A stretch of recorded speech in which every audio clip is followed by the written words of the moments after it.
चला बघूया आज माझा हा धावपळीचा मेकअप. म्हणजे खूप लवकर जावं लागत आहे कारण की गाडी वगैरे केव्हा आहे काय मला अजून माहीत नाही आहे. तर मी जाते, गेल्यानंतर तुम्हाला मेकअप वगैरे शेअर करणार. आता चला आपण कशा पद्धतीने जाणार आहोत ते बघूया. माझी व्हॅनिटी पूर्ण पॅक झाली. आता मी आधी फ्लावर घेणार, जिथे फ्लावर घ्यायचे, मग त्यानंतर गाडी बघेल स्टेशनला जाऊन आणि मग पुढे जाईल. स्टेशनला भेटलं तर ठीक आहे, मग बस स्टँडला जावं लागेल. थँक्यू, चला बाय. तर माझी सर्व पॅकिंग वगैरे झाली, चहा वगैरे झाली. तर मला दरंगावला जायचं आहे, तर त्यामुळे मी सर्व व्यवस्थित सामान वगैरे पॅक केला. त्यानंतर मी निघाली आणि मला सर्वात आधी फ्लावर घ्यायचे, जिप्सीचे फ्लावर. मी तुम्हाला व्हिडिओमध्ये सांगितलं, तर मला ब्राईडनेच सांगितलेलं होतं की तू घेऊन येशील, कारण त्यांच्या गावाला नव्हते, कारण इतक्या सकाळी पॉसिबल नव्हतं. तर मी तिला सांगितलं होतं तू आधीच घेऊन येशील, पण मी मार्केटला आधीच जाऊन विचारून आलेली होती की उद्या तुमचं मार्केट ओपन राहील का फ्लावरचं सकाळी ह्या वेळेला. तर त्यांनी हो म्हटलं, तर मी फ्लावर घ्यायला आली आहे. तर आल्यानंतर तिथे एकच व्यक्ती होता आणि तो फ्लावर वगैरे रचतच होता. तोपर्यंत मी त्याच्याकडनं फ्लावर घेतले आणि ते जिप्सीचे होते. हे पूर्ण जे बंच आहे ते 500 रुपयाला होतं. तर मला इतकं काही काम नव्हतं आणि एक फ्लावर 20 रुपयाला होतं गुलाबाचं. तर मला जितकी गरज होती नवरीसाठी मी तितकंच घेतलं, कारण मला ते कसं जास्त घेतलं गेलं ना तर मग सायडर वगैरे ते गर्दी करतात, तर तसं नको होतं मला. तर मी बसस्टँडला आली. बसस्टँडला आल्यानंतर माझी गाडी बघितली, गाडीत बसली आणि मला ज्या गावाला जायचं होतं त्या गावाला उतरली. मी जसं दरंगावला उतरली आणि दरंगावला आल्यानंतर मी नवरीचं घर वगैरे बघितलेलं नव्हतं. तर मला तिथं घ्यायला कोणीतरी येणार होतं, म्हणजे तिचाच भाऊ येणार होता. तर मी तिच्या भावाच्या गाडीवरती बसली आणि पोहोचली त्यांच्या घरी. तर घरी आल्यानंतर ही माझी फ्रेंडच आहे, म्हणजे ओळखीची आमची, माझ्या पार्लरजवळच राहतात ते. तर आल्यानंतर मी सर्व प्रोडक्ट वगैरे काढले आणि ब्राईडची तयारी करायला घेतली. तर ब्राईड म्हटली की आधी माझ्या सिस्टरची करून द्या, तर मी त्यांच्या सिस्टरची करायला घेतली. सिस्टर पण रेडी झाली. त्यांनी बहिणीने आणि दोघी बहिणीने सेम कॉस्ट्यूम घेतलेला होता, म्हणजे सेम ड्रेसिंग होता त्यांच्यावाला, कलर वगैरे, आणि मस्त दिसत होत्या. दोघी बहिणी सेम दिसत होत्या. तर माझं जे क्रिम्पिंग मशीन, तर मग मी नवरीचंच घेतलं. तिला म्हटलं की बाई माझं घरी व्हायला, म्हणजे माझं माइंडमध्ये ते नव्हतं की मला कोणती हेअरस्टाईल करायची, पण तिने अचानकच ठरवलं की मला अशी करून द्या. तर मी नंतर तिचंच मशीन घेतलं. त्यानंतर मी फ्लावर वगैरे म्हणजे करून घेतले, जसं डेकोरेट करून घेतले की आपल्याला कशा पद्धतीने लावायचे, तसं त्याला रोल वगैरे, दोरा वगैरे गुंडाळला आणि फ्लावर होते. मला असं वाटलं की पाकळ्या वगैरे करू, पण मला तशी हेअरस्टाईल करायला नाही भेटली. तर मी फक्त जे फ्लावर आहे त्याला युपिन टाकून तेच तसेच टाकले होते आणि थोडं तिचे बेबी हेअर जास्त होते, तर त्यामुळे मी तिला वॅक्स स्टिक वगैरे दिली. माझा सर्व सामान इकडे तिकडे झालेला होता, म्हणजे मी एकटीच होती ना, कारण मी हाताखाला एक मुलगी घेऊन येते असिस्टंट माझी, तर मी ती नाही आणली. त्यानंतर नाश्ता आला, नाश्ता वगैरे केला. तर नाश्त्यामध्ये आम्हाला मस्त गरम गरम नाश्ता आलेला होता. तर तुम्ही माझा फायनल लुक बघू शकतात, खूप छान झालेला होता. आणि तिथं म्हणजे घाई वगैरे नव्हती की जसं आपण मेकअपला गेले आणि तिथं खूप घाई झाली, तर तसं काही नव्हतं. तुम्ही त्याची सिस्टर पण बघू शकतात, खूप छान मेकअप झाला होता, म्हणजे त्यांना आवडला. जेव्हा हा मी फोटो व्हिडिओ घेतला आहे तर त्यावेळेस मी म्हणजे ते जेव्हा फिरून आले होते तिकडनं, त्यावेळेस नंतर घेतला मी तो व्हिडिओ.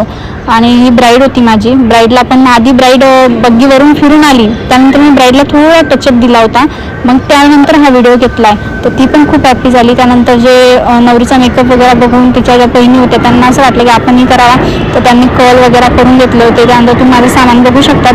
मला हॉलवरती जायचं होतं.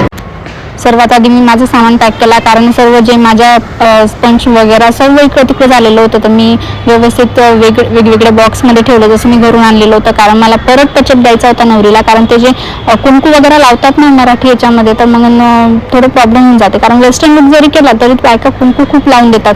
तर नंतर परत मला व्हॅनिटी ओपन करायचीच होती. तर मी हॉलला आली. हॉलला आल्यानंतर सर्व जे त्यांची फॅमिली आलेली होती, नवरी आली, त्यांचं म्हणजे बग्गीमध्ये फिरण्याचा कार्यक्रम होता त्यांचा. ते झाल्यानंतर नवरी आत आली. पाणीचं थोडं वातावरण होतं, पण पाऊस आलाच तिच्या एंगेजमेंटमध्ये. त्यानंतर त्यांची एंट्री वगैरे केली. तिची एंट्री परत केली, दुसऱ्या साडीवरती केली आहे, ती एंट्री माझ्याकडनं घेतली गेली नाही. तर त्यानंतर नवरी आली, बघा तुम्ही कुंकू वगैरे होतं. तर परत म्हणजे ती जेव्हा तिची एंट्री केली त्यावेळेस तिला कुंकू लावलं गेलेलं होतं. आता ती स्टेजवरती आली, तर स्टेजवरती तिला परत कुंकू लावण्यात आलं. तर खूप जास्त कुंकू लावलं होतं, म्हणजे लेडीजनी नाही जेंट्सनीच लावलं होतं ते. तर त्यानंतर सर्व कार्यक्रम वगैरे तुम्ही बघू शकतात, खूप सुंदर दिसत होती ती. जेव्हा ती स्टेजवरती होती ना, तिचा चेहरा अजून ग्लो करत होता. तर तिला साडी वगैरे भेटली, नेक्स्ट साडी, आणि आम्ही निघालो तिचं नंतर टचअप करायला. तर ही तिची साडी होती. तिला थोडे गजरे वगैरे मस्त नवरीला, नवीन नवरीला जो सामान देतात ते दिलेला होता. त्यानंतर मी तिची साडी ड्रेपिंग केली आणि तिची हेअरस्टाईल वगैरे तीच राहू द्यायची होती तिला. आणि तिला सूट पण होत होती त्या साडीवरती. फक्त ती त्यांनी जे गोल्ड दिलेलं होतं ते गोल्ड घालणार होते, तर मी तसं नाही केलं. मी माझी ज्वेलरी आणि थोडं गोल्डची जी त्यांचा नेकलेस होता तो खाली करून घेतला. तर खूप सुंदर दिसत होती. तिला टचअपची गरज नव्हती, पण मी फक्त कॉम्पॅक्ट वगैरे दिलं आणि जे कुंकू झालेलं होतं तर मी त्या कुंकूच्या जागेवरती थोडं कन्सिलर वगैरे दिलं आणि म्हणजे नॉर्मल काहीच नाही, खूप सुंदर दिसत होती आणि जास्त ग्लो करत होता चेहरा. मला वाटलं ब्लश वगैरे लावायचं, पण ती नवरी नाही म्हटली. मला वाटलं हायलायटर लावायचं, पण नवरी ते पण नाही म्हटली. तर म्हटलं ठीक आहे. तर मी लिपस्टिक वगैरे दिली, कारण लिपस्टिक थोडं बोलण्यात वगैरे जाते. तर माझी नवरी मस्त होती, एकदम बोलकी आणि एकदम मनमोकळी होती. तर तिला थोडी लिपस्टिक वगैरे दिली. हेअरस्टाईलला पण काही गरज नव्हती, कारण मी विग लावलेलं होतं. तर थोडं लिपस्टिक म्हणजे जी मी आधी लावलेली होती तीच लिपस्टिक ठेवली, कारण की ती ह्या साडीवरती पण सूट होत होती. आणि जो आय मेकअप होता तो त्या साडीवरचा होता, पण ह्या साडीवरती सूट झाला. कारण मी असं कॉमन करते, असं दोघं साडींवरती जाणारा, जसं ग्लिटर लावून देते किंवा मी पर्पल कलर घेतला, पण पर्पल कलरमध्ये मी ब्राऊन कलर मिक्स केलेला होता. तर थोडी शाईन ह्या साडीवरती, ही साडी वेअर केल्यावरती ह्या साडीवरती मॅच झाला तो. म्हणजे असं वाटलं नाही की हा आय मेकअप खूप विदाऊट होऊन गेला की लिपस्टिक खूप विदाऊट होऊन गेली. नाही, तसं काही नाही. ती लिपस्टिक ही या साडीवरती सूट झाली आणि आधी सूट झाली होती.